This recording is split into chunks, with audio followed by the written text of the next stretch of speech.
বিশ্বের সবচেয়ে বড় রেইন ফরেস্ট অ্যামাজন। এটি এতটাই বিশাল যে এর একদম মাঝখানে নিয়ে কাউকে ছেড়ে দিলে বন থেকে বের হতে কমপক্ষে 472 দিন সময় লাগবে।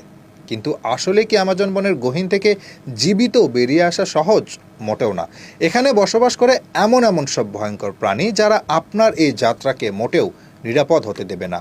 অ্যামাজনের এক একটি পিঁপড়াও এতটা বিষাক্ত যে এর এক কামড়ে কুপোকাত হয়ে যাবেন বড় বড় বডি বিল্ডাররাও। পুরো জঙ্গল ভরে আছে এমনই সব ঘাতক প্রাণীদের দিয়ে যারা নিজেরা বেঁচে থাকতে আপনাকে আঘাত করতে একবারও ভাববে না। এদের হাত থেকে জীবিত ফিরে আসা যেন মুশকিলই নয়, অসম্ভবই বটে। অ্যামাজন রেইন ফরেস্টে পাওয়া যায় 80,000 প্রজাতির গাছ।